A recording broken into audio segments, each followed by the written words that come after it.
कोई भी बिगिनर जो टेक्निकल एनालिसिस को जो अभी अभी सीखना शुरू किया वो सभी लोग वो बेसिक कंसेप्ट समझने की कोशिश करते हैं।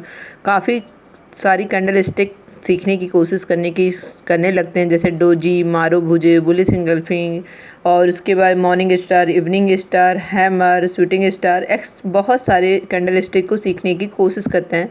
उसके बाद वो रियल चार्ट में ढूंढने की कोशिश करते हैं।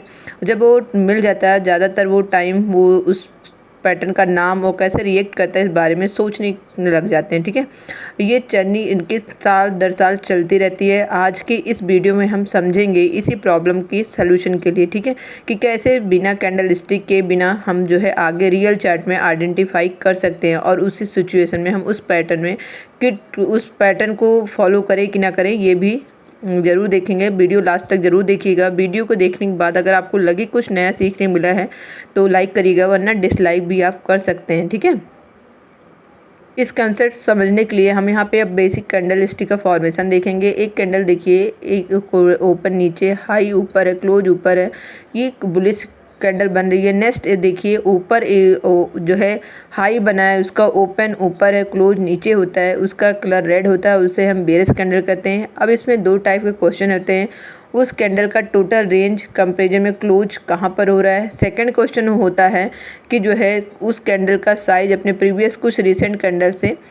फर्स्ट क्वेश्चन हम पहले देते हैं। इस क्वेश्चन से हम जान पाएंगे आंसर से प्राइस को किसने कंट्रोल किया, प्राइस को बायर या सेलर ने। यहाँ पे प्राइस ओपन हुआ, यहाँ पे थोड़ा नीचे जाने के बाद हाई ऊपर बनाया, हाई थोड़ा नीचे ही जो क्लोज कर गया। कैंडल का टोटल रेंज कंपेरिजन में ये क्लोज हुआ हाई के नज़दीक। इसका कह सकते हैं कि फर्स्ट क्वेश्चन का आंसर पता चल रहा है, ये कैंडल में प्राइस को बायर ने कंट्रोल किया है, क्योंकि इसका जो क्लोज है उसके हाई के नज़दीक है। ठीक है, अब एक कैंडल को आप देखो, नई कैंडल को, यहाँ हो सकता है नई कैंडल ग्रीन कैंडल है, हो सकता है ये बुलिश हो। टोटल रेंज की कंपेरिजन में अगर हम देखते हैं, इसका जो है क्लोज हो हाई जो हो रहा है उसके लो के क्लोज जो है हाई लो के आसपास हो रहा है। इसका मतलब है कि इसको कंट्रोल किया है सेलर ने। अब इन दोनों कैंडल को आप देखो, इसमें एक bullish candle and bearish candle बन रही है, लेकिन दोनों ही अपने टोटल रेंज की कंपेरिजन में लगभग मिडिल पॉइंट के आसपास क्लोज हो रहा है। मतलब इस कैंडल के कह सकते हैं ना, इसको बायर ना सेलर, दोनों ने किसी ने जो है कंट्रोल नहीं किया। इसे इनडिसिजिव प्राइस एक्शन या कैंडल कहते हैं। आप याद रखिए, जब उस किसी कैंडल स्टिक को आप देख रहे हो, जब उसको बाय का डिसीजन ले रहे हो तो उसमें बायर का जो है कंट्रोल होना चाहिए, और जब आप सेलिंग के लिए देख रहे हो तो वो कैंडल पे सेलर का दाब होना चाहिए। और अगर इस कैंडल को देखते हैं, इसमें इनडिसिजिव कैंडल है, यहाँ पे नो ट्रेड बनता है। ठीक है, अभी आप कहोगे कि ये तो सिंगल कैंडल स्टिक पैटर्न था, जिसका प्राइस एक्शन देख के रेंज निकाल कर हम देख के बता सकते हैं कौन प्राइस को कैंडल को कंट्रोल कर रहा है। लेकिन दो तीन कैंडल स्टिक को मिक्स करने के बाद हम कैसे आइडेंटिफाई करेंगे। लेकिन देखो, जब भी आप प्राइस का कंट्रोल किसके हाथ में देखने की कोशिश करोगे तो यहाँ पे आपको सभी कैंडल स्टिक को फॉलो नहीं करना है, भूल जाना है। लेटेस्ट कैंडल को देखना है और उसके रिसेंट के बिहेवियर देखना है। जैसे एक कैंडल है, सीधा सीधा दिखाई दे रहा है, जो कि इसका क्लोज जो है, उसका क्लोज जो है टोटल रेंज हाई के पास है। यहाँ पे कह सकते हैं बायर इसके पूरे कंट्रोल में है।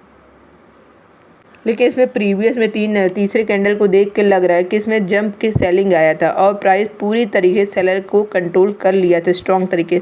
क्या प्राइस अभी पूरी तरीके से बायर के कंट्रोल में आ पाया कि अभी भी सेलर के कंट्रोल में। इसको देखने के लिए आपको इन तीनों कैंडल का प्राइस एक्शन को एक साथ देखना है, एक कैंडल के हिसाब से देखना है, एक साथ कंबाइन करना होगा और उसके प्राइस एक्शन के हिसाब से आपको प्रिडिक्शन करना होगा। अभी आप इन तीनों का लो देख रहे होंगे, ये पॉइंट, ठीक है, हाई हो रहा है, ये ओपन हो रहा है यहाँ पे, ठीक है, और क्लोज हो रहा है यहाँ पे। आप अभी आपके सामने एक नया कैंडल बन के आ गया।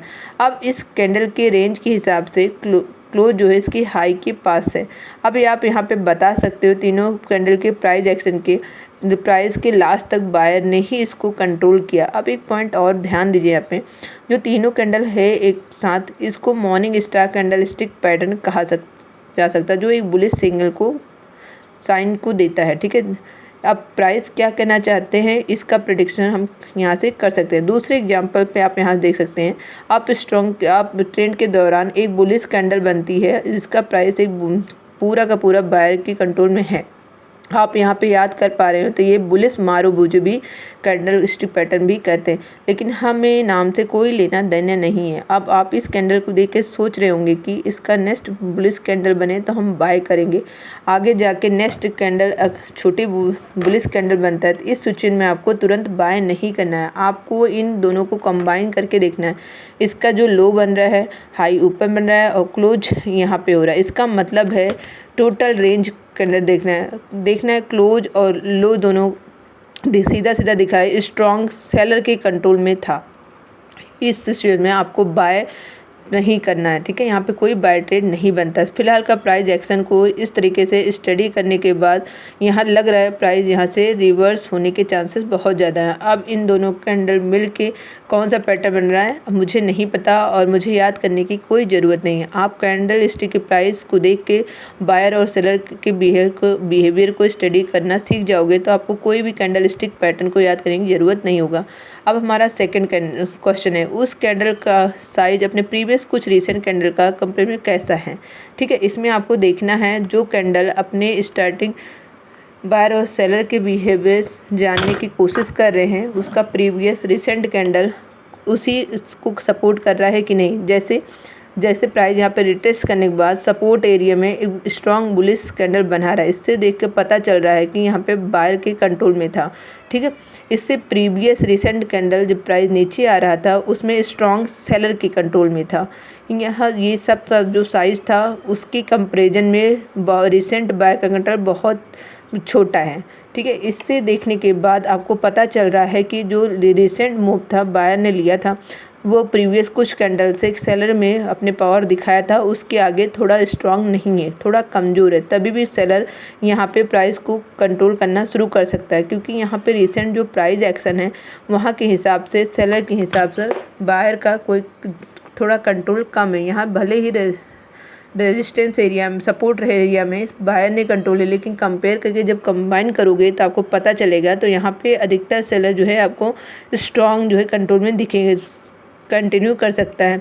यहाँ पे ट्रेड ना लेना ही अच्छा होगा। इस एग्जांपल में आप देखोगे रिसेंट आपके दो कैंडल स्टिक के प्राइस एक्शन के हिसाब से स्ट्रांगली बायर अपने कंट्रोल में कर चुका है। रिसेंट कुछ कैंडल का प्राइस छोटा है, ठीक है। इससे आपको पता चल रहा है कि जो मूव हुआ है उसके पीछे स्ट्रॉन्ग बायर का हाथ है।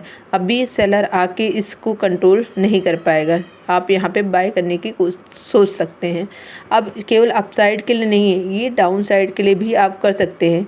इसमें पहले आप ट्रेंड को आइडेंटिफाई करने की कोशिश कर सकते हैं। पहले अगर रेजिस्टेंस या डाउन ट्रेंड में है तो रिसेंट कुछ कैंडल को स्टडी करना शुरू कर दो। कोई भी पैटर्न ढूंढने की ज़रूरत नहीं है, आपको सिर्फ देखना है कि रिसेंट 1 2 3 कैंडल में मिला के सेलर का स्ट्रांगली कंट्रोल है कि नहीं। जब प्राइस को सेलर ने पूरी तरीके से कंट्रोल कर दिया उस प्रीवियस मूव से रिसेंट कुछ कैंडल का जिसमें कुछ प्राइस को बायर ने कंट्रोल कर रहा था उसके एवरेज प्राइस से ज़्यादा होना चाहिए बायर से। अगर ये सब कंफर्मेशन आपको मिल रहा है तो आप यहाँ पे शॉर्ट सेल कर सकते हो। जितना सारे कैंडल स्टिक पैटर्न है उसके पीछे का साइकोलॉजी है, स्ट्रांगली बायर जो है कौन जो है उस पर कंट्रोल करा बायर या सेलर, उसी हिसाब से आपको जो है पैटर्न को आपको सिखाया जाता है। उसी हिसाब से आपको एक ट्रेडिंग प्लान भी दिया जा रहा है। आप उसी जो है साइकोलॉजी को सीख रहे हो। अपने हिसाब से आपको किसी भी कैंडल स्टिक को जो है सीखना शुरू कर सकते हो। उसका नाम याद करने की कोई ज़रूरत नहीं है। अगर आपको दोस्तों यहाँ से कुछ सीखने को नहीं मिला है डिसलाइक कर सकते हो। अगर आपको यहाँ पे सीखने को मिला है तो आप लाइक कर सकते हो और मुझे कमेंट करके ज़रूर बताइएगा दोस्त आपको वीडियो कैसा लगा।